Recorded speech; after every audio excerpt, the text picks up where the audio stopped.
नमस्कार, MP live news से मैं अटल शुक्ला। सीधी बात खास मुलाकात में आज हम रूबरू कराते हैं भारतीय जनता पार्टी के नवनियुक्त उपाध्यक्ष अनिल पांडे जी से। अगर अनिल पांडे जी के सियासी सफ़र की बात करें, सियासी करियर की बात करें, तो लगातार 30 वर्षों से भारतीय राजनीति में हैं और बतौर भारतीय जनता पार्टी के कार्यकर्ता इन्होंने लगातार पार्टी के लिए संघर्ष किया है। पार्टी ने इनको कई संगठन के दायित्व दिए और इन्होंने बखूबी अपने दायित्वों का निर्वहन किया है। अध्यक्ष इंद्रशरण सिंह चौहान ने अपनी नई टीम में इनको बतौर उप कप्तान यानी पार्टी के उपाध्यक्ष के रूप में शामिल किया है। तो सबसे पहले स्वागत है एमपी लाइव न्यूज़ में अनिल पांडे जी आपका। अटल जी, आपको भी बहुत बहुत धन्यवाद आपका, और आपको प्रणाम, और एमपी लाइव न्यूज़ को भी पूरे चैनल को मैं प्रणाम करता हूँ। धन्यवाद। आपको भारतीय जनता पार्टी के उपाध्यक्ष बनने की हमारे चैनल की पूरी टीम की तरफ से हार्दिक शुभकामनाएं। अटल जी, भारतीय जनता पार्टी की सीधी की ओर से पूरे आपके चैनल को और आपको बहुत बहुत धन्यवाद। पांडे जी, सबसे पहले हमारे दर्शकों को ये बताइए कि आपके सियासी सफ़र की शुरुआत कहाँ से हुई, कब से आप राजनीति में हैं, किसकी प्रेरणा से आप राजनीति में आए और लगातार आप सक्रिय रहे। अटल जी, मुझे याद है 1977 का भी मुझे चुनाव याद है। मैं उसमें 12 साल या 13 साल का रहा हूँ जब जनता पार्टी की चुनाव हो रहा था। उस समय मुझे याद है, और जनता पार्टी की बुलेटिन में बांटा हूँ। जब ये कहा जाता था कि वोट की मोहर कहाँ लगेगा, हल लिहे किसान पर, ऐसा एक पूरे जनमानस का जब नारा बना था, तब मैं बुलेटिन बांट रहा था उस समय। और उसके बाद 1980 में भारतीय जनता पार्टी बनी और माननीय अटल बिहारी वाजपेयी जी का भाषण सुनने का मुझे मौका मिला। और 2-3-4 बार भाषण सुनने के बाद मुझे ये लगा कि भारतीय जनता पार्टी ही एक राष्ट्रवादी पार्टी है और इसी में भारत का उदय होना है। तो उनसे प्रभावित होकर मैं भारतीय जनता पार्टी के कार्यकर्ता के रूप में काम करना प्रारंभ कर दिया। लगभग 1982 से लगभग मैं बूथ अध्यक्ष रहा, लगातार बूथ अध्यक्ष। फिर इसके बाद स्टूडेंट लाइफ में मैं सीआर के पद में रहा। उसके पहले कक्षा 8 में भी मैं वो मॉनिटर होते थे, वो भी था, प्रेसिडेंट भी था कक्षा 8 में। फिर 9th 10th में भी मैं एक मॉनिटर था। फिर कॉलेज में भी एक सीआर का पद होता है, उसमें भी मैं था। फिर इसके बाद युवा जनता विद्यार्थी मोर्चा का जिला अध्यक्ष में रहा। और इस बीच में भारतीय जनता पार्टी के विभिन्न पदों में काम भी करता रहा। और विश्व हिंदू परिषद में भी काम करने का मुझे मौका मिला। उसमें भी मैं तहसील खंड का मैं प्रभारी था। और इसके बाद आगे जब बढ़ते हैं तो मैं व्यापारी संघ में ज्वाइंट सेक्रेटरी रहा, लगभग 10-12 वर्ष। और लघु एवं फुटकर व्यापारी संघ का भी मैं जिला का महामंत्री रहा, ग्राम केंद्र का संयोजक रहा, मंडल अध्यक्ष रहा, और मंडल अध्यक्ष के बाद जिला उपाध्यक्ष का भारतीय जनता पार्टी ने मुझे दायित्व दिया है, तो आपके सामने रखा है। आपका जो सियासी कैरियर है करीब 30 वर्षों का है और इन 30 वर्षों में आपने लगभग 2 दर्जन दायित्वों का निर्वहन किया है। आपके लिए सबसे ऐतिहासिक आपके लिए रहा हो, आपके लिए स्मरण में हमेशा रहा हो, ऐसा कौन सा दायित्व है जो अभी भी आपके स्मरण में अंकित हो? अटल जी, आप ये मानिए कि जो हमारा गांव है कुशमहर गांव, वो गोपत बना विधानसभा में उस समय आता था, और अब वो एरिया कटकर चुरहट विधानसभा में हो गई। और गोपत बनास का विधानसभा का नेतृत्व माननीय केदारनाथ शुक्ला जी किया करते थे, और उनके भी मार्गदर्शन में स्टूडेंट लाइफ से लगातार उनका मार्गदर्शन और संरक्षक के रूप में वो हमारे रहे। और इसके बाद अब तो चुरहाट विधानसभा के हमारे मान्यवर सत्येंद्र तिवारी जी हमारे नेता हैं, उनके मार्गदर्शन में हम काम कर रहे हैं। जहाँ तक रही कि विशेष बात की जहाँ तक बात है साहब, मैंने बहुत दिन उनको देखा है।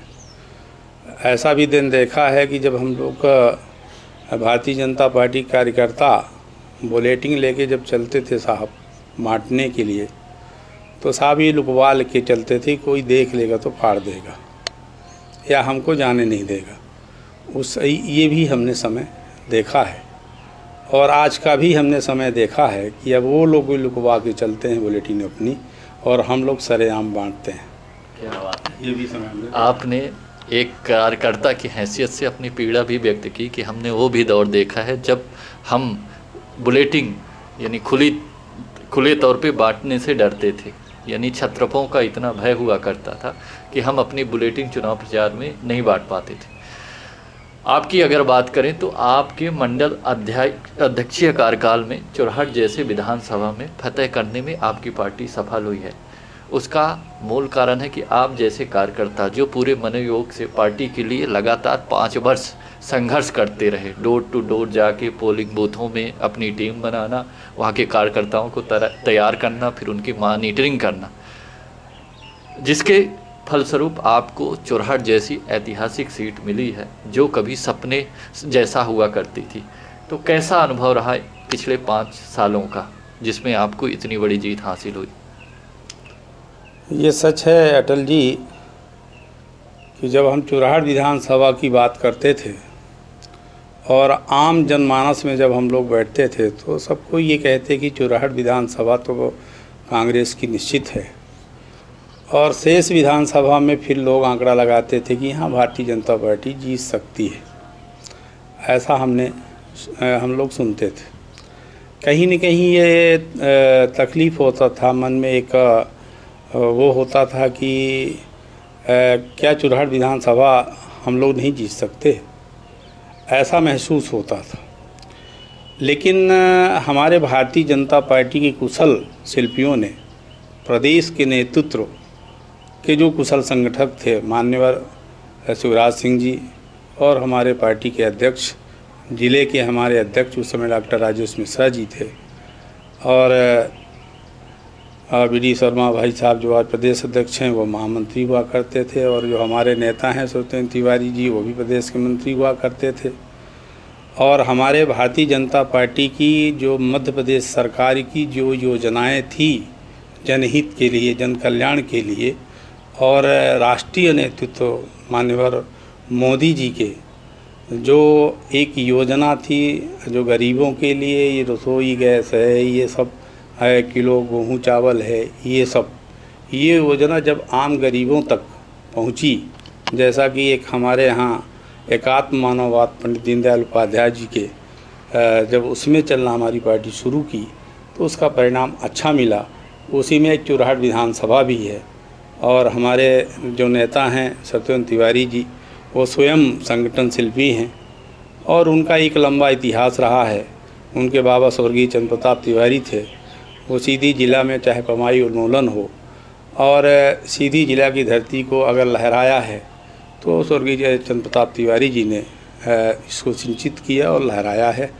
फिर आगे का क्रम बढ़ता गया, उसमें उनके नाती स्वयं उस वहाँ चुनाव लड़े और इसलिए हम लोगों को भी एक ऊर्जा मिली कि स्वर्गीय चंद्र प्रताप तिवारी जी ने राहुल भैया के पिताजी को, कुमार अर्जुन सिंह को भी वो चुनाव हराए थे।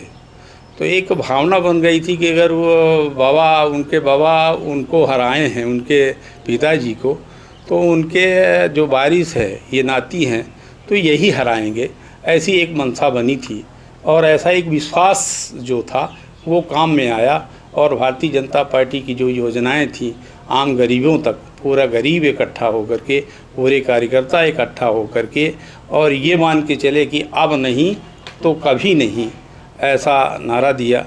उसमें एक छोटा सा रोल मेरा भी रहा, क्योंकि मंडल अध्यक्ष था। मंडल अध्यक्ष का एक दायित्व होता है सब कार्यकर्ताओं को इकट्ठा लेकर के और बीच का समन्वय, मैंने फेविकोल का काम करते हुए सबको इकट्ठा करके सब कोई लग गए और भारतीय जनता पार्टी की ऐतिहासिक जीत हुई, चुराट विधानसभा में कमल खिला, उस दिन सबसे ज़्यादा मुझे खुशी हुई थी जब रिजल्ट आया था कि सत्येंद्र तिवारी जी भारतीय जनता पार्टी के कैंडिडेट भारी मतों से चुनाव जीते हैं। बेहद खुशी हुई थी उस दिन।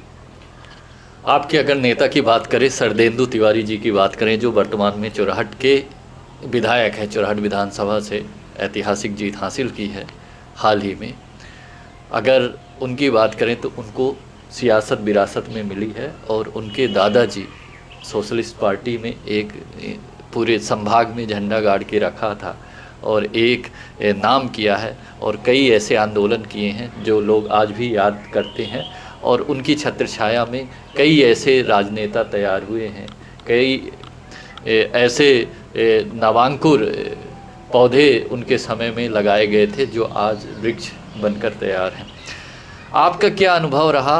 शरदेंदु तिवारी आज प्रदेश के संगठन के महामंत्री हैं और एक बड़ा दायित्व है और बहुत कम समय में संगठन में उन्होंने जो पकड़ बनाई है, अपनी पैठ बनाई है, तो किस तरह का भविष्य दिखता है आपके नेता का? देखिए, स्वर्गीय चंद्र प्रताप तिवारी जी ये विंध्य के महानायक हैं। ये अपने आप एक विचारधारा है। स्वर्गीय चंद्र प्रताप तिवारी के जब नाम आता है तो एक विचारधारा जन्म लेती है। अपने आप वो एक विचारधारा है, राजनेता के साथ साथ एक विचारधारा है और उन्हीं के आंगन में पले पोसे मान्यवर सत्येंद्र तिवारी जी हैं। निश्चित रूप से जब वो चुराट विधानसभा का नेतृत्व कर रहे हैं और प्रदेश का भी वो संगठन में महामंत्री का दायित्व तो कमज़ोर नहीं होता भाई साहब। भारतीय जनता पार्टी के संगठन में एक छोटा सा दायित्व अगर मिलता है तो महत्व रखता है, इसलिए कि यह संगठन आधारित पार्टी है। अन्य तो चेहरा आधारित है, पर अपने यहाँ तो संगठन आधारित पार्टी है, कार्यकर्ताओं की पार्टी है। तो अगर तो वो संगठन के महामंत्री हैं आज प्रदेश के और विधायक भी हो गए।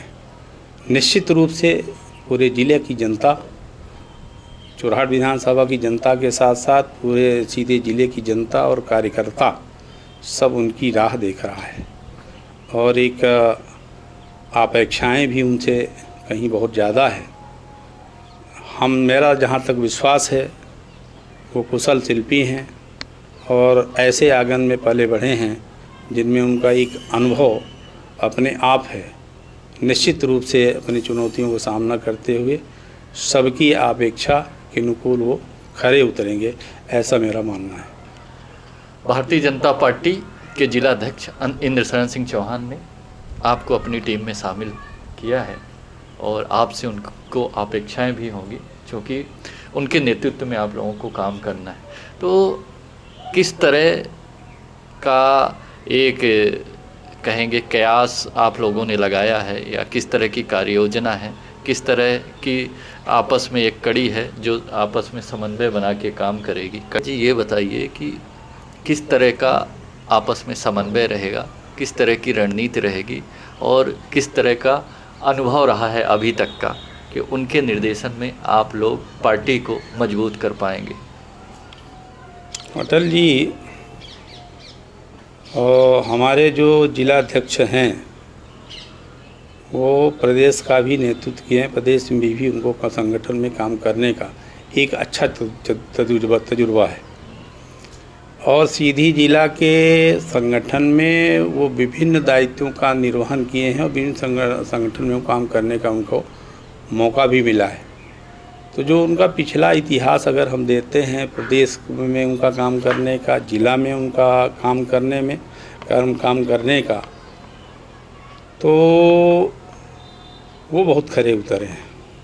एक कुशल शिल्पी हैं, पढ़े लिखे हैं, अच्छे प्रतिष्ठित परिवार से भी हैं और वो उनकी एक ललक है, काम करने की जो ललक है, जो उनकी महक है और चमक है, मैं उसको सलाम करता हूँ, उसको प्रणाम करता हूँ।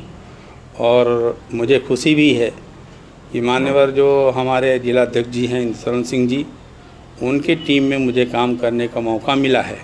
निश्चित रूप से उनका अनुभव हम सबके बीच में एक बिखरेगा और हम लोग बटोरेंगे ऐसी अपेक्षा लेकर के हम काम किए हैं और काम करते रहेंगे। जहाँ तक उनकी बात है तो भारतीय जनता पार्टी उनके नेतृत्व में निश्चित रूप से यहाँ मजबूत होगी और सीधी जिला का भी विकास होगा। जहाँ तक रही एक कुछ स्वतंत्रता की भी कुछ तो आपने प्रश्न चिन्ह लगाया है, तो भारतीय जनता पार्टी देखिए एक विशाल पार्टी है। समुद्र में साहब कोई एक कीड़ा मकोड़ा तो भूखा नहीं रहता है, चाहे बड़ा जानवर हो चाहे बड़ा आदमी हो, पशु पक्षी मानव इत्यादि सब अगर समुद्र में हैं तो उनको रहने का और उनको संवारने का और अपने आप को प्रफुल्लित करने में और संयमित रखने में उनका जो एक फील्ड मिलता है, तो साहब ये भारतीय जनता पार्टी है। और यहाँ जो कार्यकर्ता आता है वो कभी निकल के नहीं जाना चाहता और न जाता है, इसलिए कि उसको काम करना है। भारतीय जनता पार्टी में कार्यकर्ता आते हैं तो साहब सेवा भाव लेके आते हैं। यहाँ कोई अपेक्षा लेके नहीं आता कि मुझे ऐसा करना है, उनको काम करना है, ये अपेक्षा होती है। और जब ये अपेक्षा लेके कोई आता है तो निश्चित रूप से वो संगठन के काम करता है और मजबूत करता है। जब ऐसे कार्यकर्ता जिस पार्टी में रहते हैं तो साहब वो मजबूत होता है। जैसे हमारी विपक्ष पार्टी है, वहाँ तो साहब चेहरा चलता है। राहुल भैया चुनाव अगर लड़ेंगे तो साहब उनके कार्यकर्ता कांग्रेस में काम करेंगे, और जब उनको टिकट नहीं मिला वो नहीं रहेंगे, दूसरा कोई आ जाएगा तो काम नहीं करेंगे। बहुत बड़ी बात आपने कही है कि हमारी संगठन आधारित पार्टी है, ना कि चेहरा आधारित पार्टी है। अभी हमारी बात भारतीय जनता पार्टी के नवनियुक्त उपाध्यक्ष अनिल पांडे जी से हुई। कई विषयों पर उनसे बात हुई और उन्होंने उसका सही और सटीक जवाब भी दिया और उन्होंने कई अपने अनुभव भी शेयर किए और साथ ही उन्होंने बताया कि भारतीय जनता पार्टी के जिलाध्यक्ष इंद्रशरण सिंह चौहान के निर्देशन में हमें काम करने का अवसर मिला है और हमारा जो अनुभव है कि वो और जो अभी तक उनको मैंने देखा है कि वो एक कुशल संगठक रहे हैं, कुशल शिल्पी रहे हैं और समन्वय बनाने में बहुत माहिर रहे हैं। तो हम लोग उनके निर्देशन में पार्टी को मजबूत करेंगे और आने वाले समय में पार्टी की महक पूरे ज़िले में फैलेगी, ऐसा हमारा मानना है। आगे भी हम उनसे रूबरू होते रहेंगे और उनकी अपडेट्स आप तक लाते रहेंगे। तब तक के लिए धन्यवाद। जय हिंद।